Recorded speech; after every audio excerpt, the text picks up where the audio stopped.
So, hi guys! Welcome back to my YouTube channel. So, for today's video, gagawin naman tayo ng reaction video dito sa ating inaabangan. Ito naman po ang ating What Lies Beneath at ito po ang ating full video reaction. And then, syempre guys, ginawa ko ito ng reaction video para makapag-comment and then, syempre, makapag-react tayo dito sa ating mga idol at mga iniidolong mga best actor and actress. Ayun na nga guys, no? At sa lahat di pa nakapag-subscribe dyan, huwag sa nakalimutan i-click ang subscribe button, i-click mo na rin yung bell para ma-notify ka sa tuwing maglalabas ako ng mga reaction video. At ito na po ang ating full video reaction. So, let's go. Sa bagong bayan, ipanakit butas na agad. Mukhang trinabaho pa nila bago mag-hearing. Namatay si Edong, lusot na talaga sila. Sige na, mahal. Sunduin ko na lang kayo mamaya, ha? Sige. Bye. Beth! Buti di ko pa iniiwan to. Hoy! Siyempre, sino ba mentor ko? Ay, ikaw na pala, ha?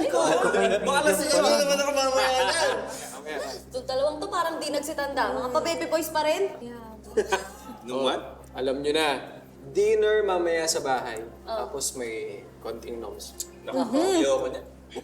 Huwag ka maniniwala dito. Gusto talaga niya na walwalin natin yung atay niya. Hindi lang pwede. Ay, hindi talaga. Nakabantay kami ni Lizelle mamaya. Nakabantay. Huwag nakabantay pa. Wala na po ako. Ay, sige na.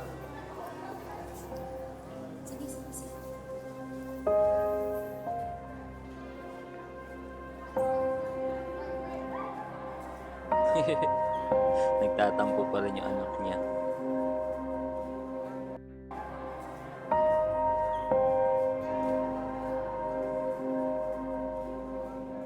Uy! Chloe!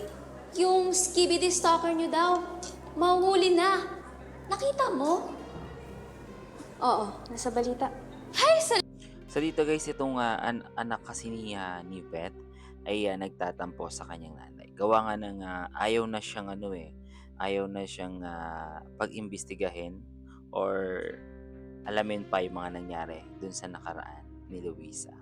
Which is yung about din kay Edong. Siguro, syempre para rin naman makasave si si Beth na hindi madama yung anak niya. Pero kahit anong gawin niya, madadamay kasi itong anak niya. Di ba? Salamat. Grabe naman kasi, yung amo raw, magiging famous lang dahil lang sa serial killer. Isipin niyo yun? Yung amo raw, pag naririnig ng mga tao, ano raw? Amo raw?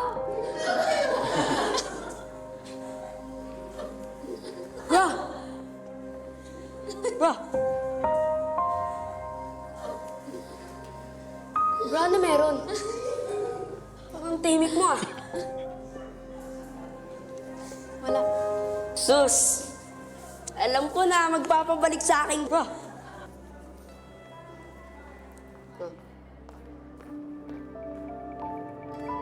Yan na. Ano yan? Chloe, hindi to Ginagamit basta ko to eh. storya na para for the likes, for the content, for the chismis, na may dagdag bawas mula sa mga kaklase mo. Akala mo ba laro to? Tapos na yung laro mo.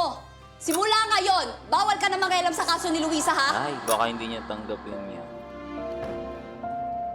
Kasi pinagbawalan na siya eh.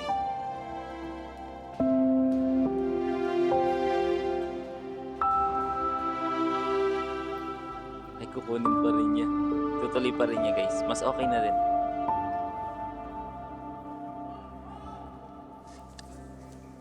Ang cringe mo talaga, di mo man nang inayos. Diwag. Yung mo, di ba?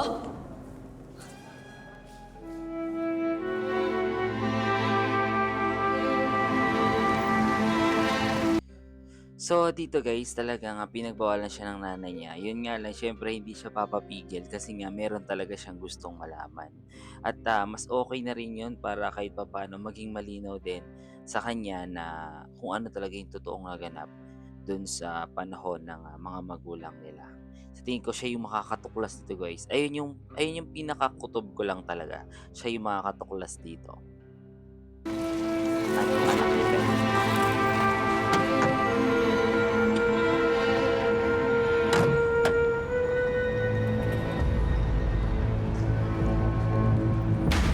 Tulak niya pa nga ako eh. Kasama ba siya? Wala silang Ay, di mag-isa. siya inano.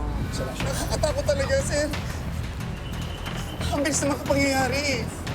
Akala ko talaga pang finale ko na. Pampinali. Yung puting naman kasi, dito oh. Tingin hindi pala siya inano eh.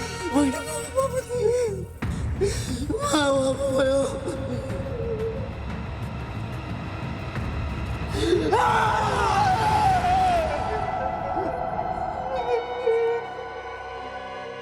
Pero nagulat ako. Hindi niya tinuloy. At least, di ba? Pwede niya na akong patayin pero hindi niya ginawa. Sabi sa radyo, alimaw daw siya. Pero hindi tayo magkasabay. Kukunin ko na ako ng kailangan ko.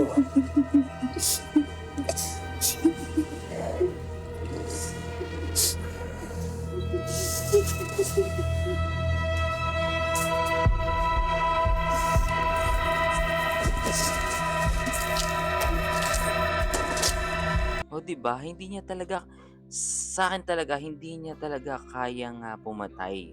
Siguro yung mga inosente, hindi niya talaga kayang gawa ng masama. Dahil syempre, wala naman talagang ginawa sa kanya masama. At siguro talagang gusto niya lang maghigante dun sa mga taong may dahilan or mga nanakit sa kanya. Siguro hindi naman niya gagawin yun dun sa magkakaibigan. Yun lang yung naiisip ko Baka siya pa yung tumulong, no?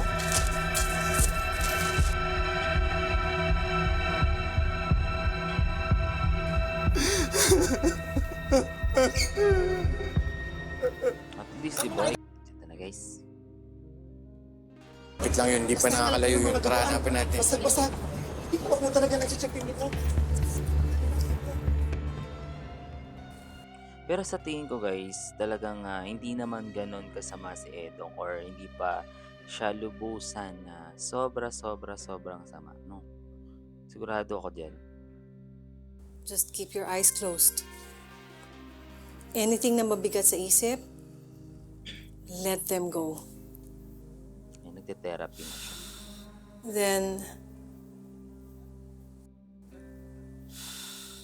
Then, think of the safe place that we talked about. One special mango milkshake for Alice.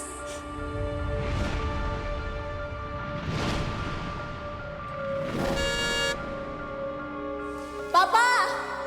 Kahit na yung susunod Ramdamin mo siya. sa katawan kung alin ang mabigat.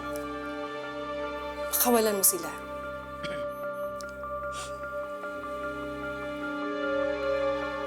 Now, think of significant memories from when you were 3 to 6 years old. Babalik niya lahat ng mga alaala nila, no?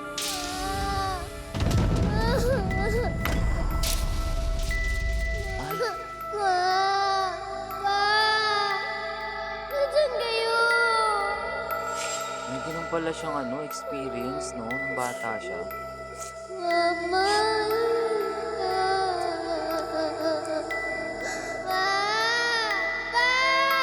Guys, sa tingin ko, nung bata pa lang siya, ay nagkaroon na talaga siya ng traumatic, no?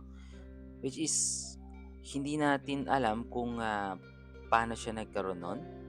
At nadagdagan lang siguro nitong na-aksidente sila. So, malalaman natin kung paano nangyari. Alamin natin, guys.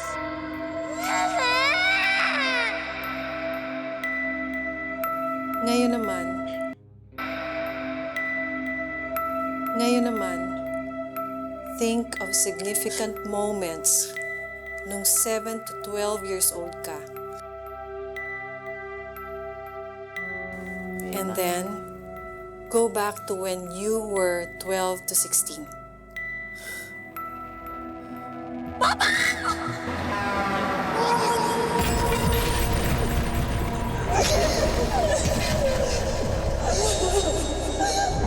Yan yung tito niya.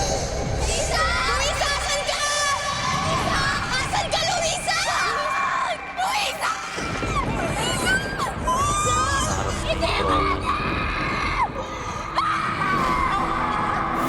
Abang sinungaling si Esther. Gusto lang namin lumabas ang totoo. Sinungaling kayo! Alam natin pare-pareho na hindi yun rin ni Luisa! Ginawa ko yun para kay Luisa! Para matahimik na siya! Erika! Erika!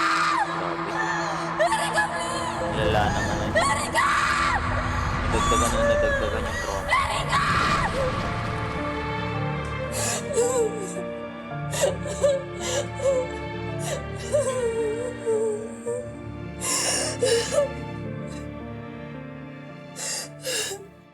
So at least dito sa ginawa ng nagte-therapy sa kanya, naaalala niya hanggang dun sa nagkaroon sila ng pagkakamali, no? So dito dapat dapat sabihin niya sa mga kaibigan niya na yung ginawa talaga nila ay sobrang mali. Yun ay ang husgahan si Edong at i-ano sa kanya lahat, ibintang lahat sa kanya nang alam naman nila sa sarili na hindi talaga yun si Edong 'di ba? Alam naman talaga nila yun, guys. Itong si Edmundo Santiago, nakulong dahil sa inyo ng kaibigan mo. Is that correct? That's correct, Mr. Chair. 14 years ago, when we were still in high school, he was accused of murdering our friend. Dahil sa statements ng mga kaibigan ko, na-convict siya at nakulong. Are you saying na nakakalabas-pasok siya ng kulungan? Nakita siya ng kaibigan ko sa CCTV ng bahay niya. Hinaras din niya yung anak ng isa pa naming kaibigan. Pinadalhan niya rin kaming 4 ng video that he recorded himself killing NLEA Officer Rod Celestino, ang lead investigator ng kaso. Isang PDL na nakakalabas-pasok sa kulungan? Bagong bayan prison condominium? Lifetime sentence? Lifetime ownership package? Grabe, Totoo ba no? to, Warden Morales? Yan. Mahirap po talagang paniwalaan na nagawa niya yon nang hindi alam ng prison management. Your opinion is not required, attorney. Kami ang komite. Kami ang nagde-decide kung ano ang mahirap paniwalaan sa hindi. So, Mr. Chair, is it easier for you to believe that a mere prison officer let Edmundo Santiago in and out of prison nang hindi nalalaman ng nakatataas niyang opisyal? Huwag mo kaming pangunahan. This is a fact-finding mission. And there is Tama naman yung sinabi ni Erica, no? So, ibig sabihin parang hindi naniniwala to. Siguro isa to sa mga kasabwat nitong matataas na official na to para itong si Edong ay makalabas-pasok, no? Sa tingin ko, may mas mataas pa na gumagawa nito or nakakaalam sa nangyayari kay Edong. a proper process. Stop trying to stage a courtroom drama.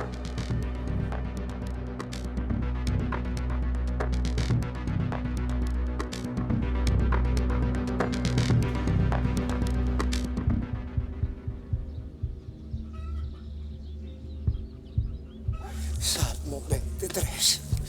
Kahit ako'y nagalakad sa bingit ng kamatayan, wala akong kinamakuta.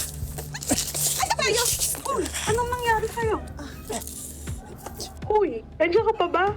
Ang sabi ko, kung napanood mo yung balita tungkol sa takas na preso. Manood na balita? Para saan? Ano? Para ma-depress? Ma-stress? Huwag na lang.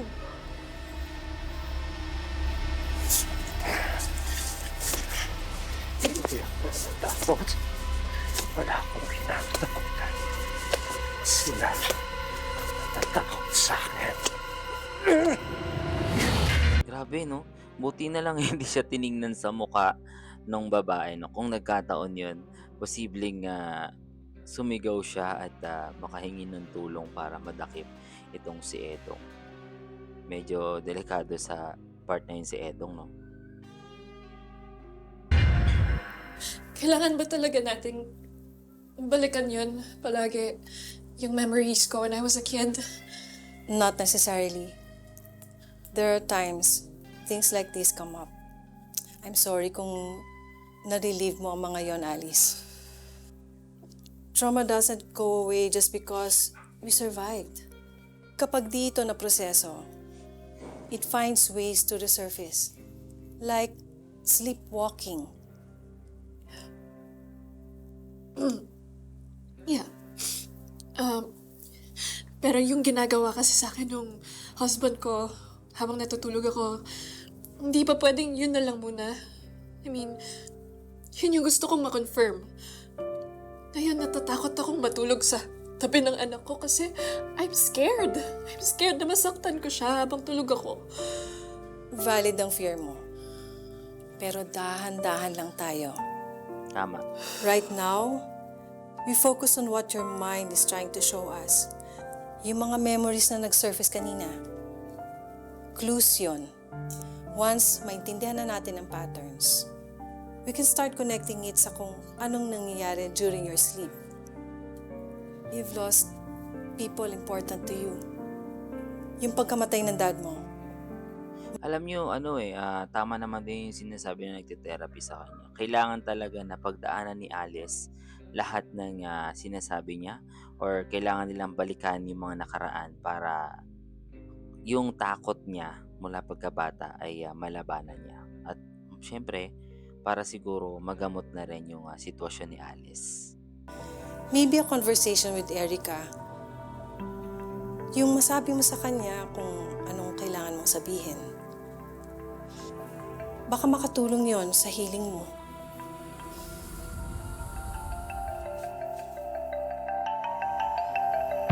Ito na si Edo.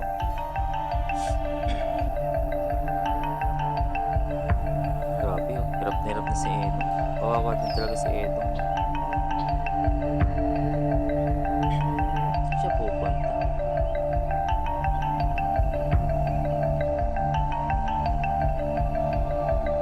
Dito siya magpapahinga. Grabe nakakatakot yung lugar na pupuntahan. Madapa pa siya.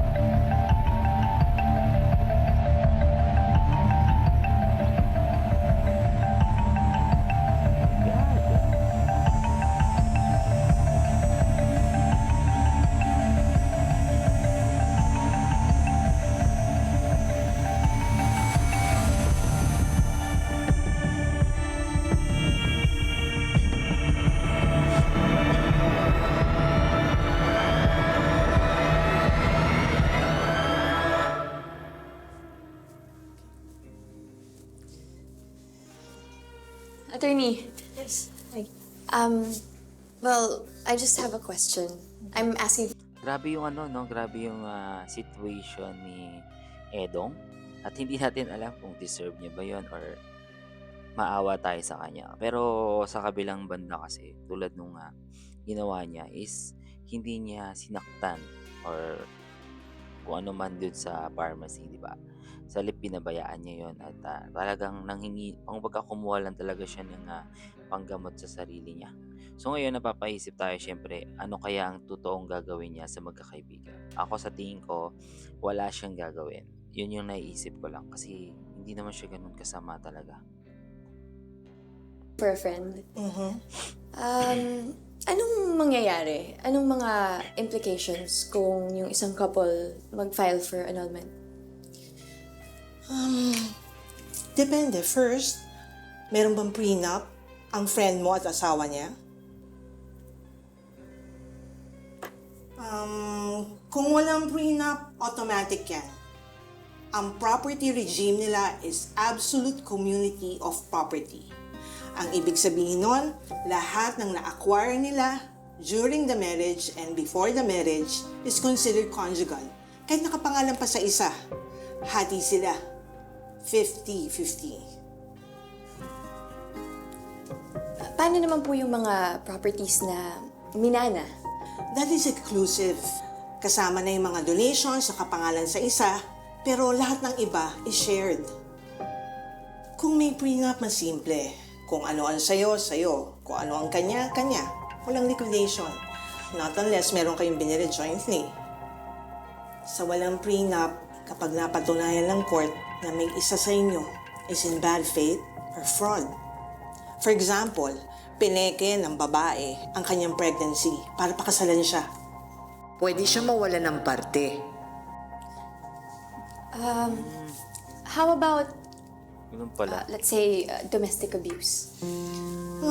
Pwede nating Bali parang nagbabalak na siya na makipag-anal kay Anton. So natatakot siya sa mga possible na mangyari, which is baka wala siyang makuha kay Anton or siyempre dayain siya ni Anton, puwedeng gano'n, 'di ba? So, at least meron siyang, pinagtanungan na abogado na puwedeng makatulong sa kanya. Kabit yan dun sa issues ng emotional abuse, physical abuse, habitual cruelty, or controlling behavior. Kahit isa doon, pwedeng i-argue that your husband is in bad faith. Ayun. Bad faith naman talaga yung asawa niya, 'di ba? Mrs. Montenegro, are you planning to file for annulment? Hindi. Like I said, attorney, I'm just asking for a friend. Of course. Naku, ano talaga 'to si Alam ko kung sino ka. Kilala kita. si Mel? Don't you worry. This conversation stays between us. Strictly confidential. Ayan.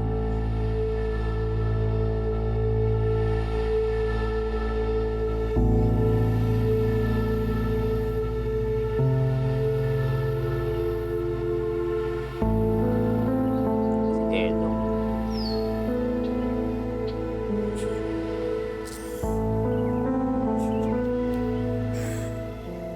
Sasabihin niya na si si Lucas.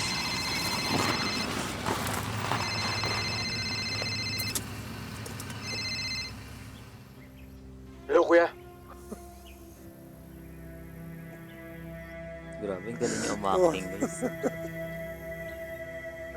Buhay gaton. Kuya, nasa... Grabe, no? Buti, no? Buti nakakayanan pa rin ni Edong yung mga nangyayari sa kanya. Pero ito kasing kapatid niya na si Lucas, talagang gusto siyang tulungan at itakas. Kasi syempre, alam ni Lucas na hindi naman talaga ginawa ni Edong yun. At napagbintangan lang din. And then, sobrang awang-awa siya kay Edong dahil naranasan ni Edong lahat ng hirap sa loob ng kulungan. Kaya, at nag-iisa na rin kasi pamilya ni Lucas, si Edong. Saan ka? Ba't ngayon ka lang tumawag? Sino yung mga lalaking yan, Ton? Hindi yung mga tauhan ng Marte. Ano itong pinasukan mo? Hindi na importante yun. Sabihin mo sa akin yung totoo. Di ba? Mabait siya. Kuya, mahirap magtayo ng negosyo. Nung wala kang pera. At wala kang pangalan. Kaya nag-shortcut ako. May taong tumulong sa akin pero nakilala ko lang siya ng lubos-lubos yung di na ako makawala. Sino? Si Lawrence Kyo. Aray ko po. Baka kilala niya, no? Yung drug lord. May mga tao yan sa bagong bayan, tol, kaya alam ko. Bakit? Bakit, tol? Ikaw dapat yung malinis sa ating dalawa.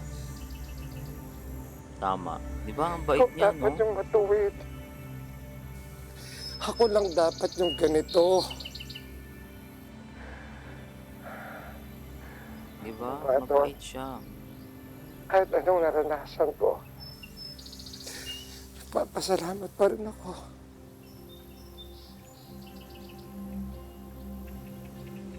Di ba dito guys na ay mapapatunayan na si Edong talaga ay hindi malalang kumbaga sobrang samang tao. Kasi nga 'di ba, iniisip pa rin niya yung sitwasyon ng kapatid niya at ikabubuti. Ngayon nga lang, kaya nga tingnan niyo guys yung naging reaction niya nung nalaman niya na itong si Lucas pala ay sumama sa isang sindikato. Di ba? Dahil hindi ko yung nalagay sa pwesto ko. Kuya, nagawa ko lang naman yun para sa iyo eh. Para sa iyo. Para magkapera ako, para mailabang ko yung kaso mo. Para makalaya ka na dyan, para ibalik yung buhay na inagaw nila sa'yo. Sinabi ko na sa'yo, di ba? Nalimutan mo na ako, tol. Mabuhay ka para sa sarili mo. Di ba? Paano, kuya? Ikaw na lang meron ako. Kuya, sabihin mo sa akin kung nasan ka, itatakas kita, ilalayo kita. Nililipat kita kasi hindi ka nila mahanap. Kuya! Wala na. sitwasyon na si Edong. Mahal na mahal kita, Tony. Grabe. Kuya. Kuya! Wala na, mas pinili Kuya! niya na lang Kuya! mag-isa, no? Para hindi madama yung kapatid niya.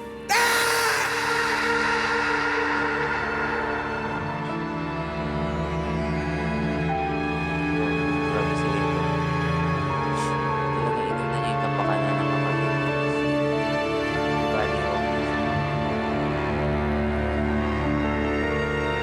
so ngayon dito nyo makikita ang resulta. No? So dito pa lang sa point na to ay gusto niyang itama yung mga pagkakamali ng mga magkakaibigan.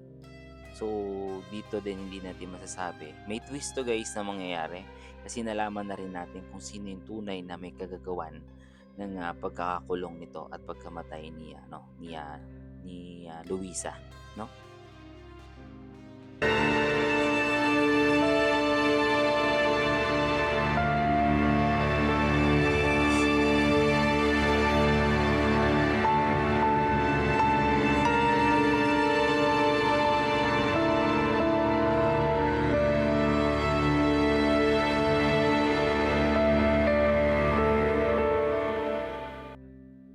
Wait ko na kasi Layaan kitang magtagal dyan sa mga kaibigan mo. Wala ka naman sigurong ibang pinaplano. Akong Bana. Ano ibig sabihin nito? Naalala ko kasi noon, meron siyang sinulat. Akong Bana, I love you. Nakita na ng anak ni Mel, ni Beth, na about dun sa salitang akong bana.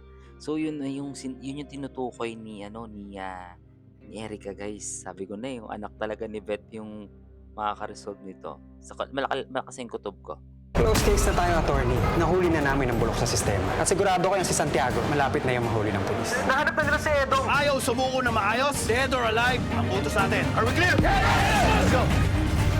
Sige! Asa ka ba? Papatayin talaga nila si Edong. So yun guys, hanggang dito lang muna ating reaction video dito sa ating inaabangan. Ito po ang ating What Lies Beneath. So thank you so much sa inyo lahat sa pagsama sa akin sa paggawa ng reaction video. At grabe yung mga eksena dito at talagang naawa na lang ako talaga kay Edong, no? Kasi dahil sa sitwasyon niya. And then syempre naisip ko rin yung ginawa niya doon sa farm, doon sa may lalaki na 'di ba hindi naman niya sinaktan talaga, 'di ba? Sa lip siya pa nga yung sinaktan eh. Pero wala naman siyang ginawa na puwedeng kumbaga para patayin niya yung lalaki, walang gano'n. So sa tingin ko iba yung plano ni Edong. So ang pinakadelikado dito is yung tunay na may sala sa pagkamatay ni Luisa. So thank you so much sa inyo lahat diyan guys. At sa susunod na ating episode, sobrang mukhang napakaganda ng ating susunod na episode. So samahan niyo ulit ako sa ating susunod na RV episode sa aking mga reaction video. Thank you so much again and have a nice day.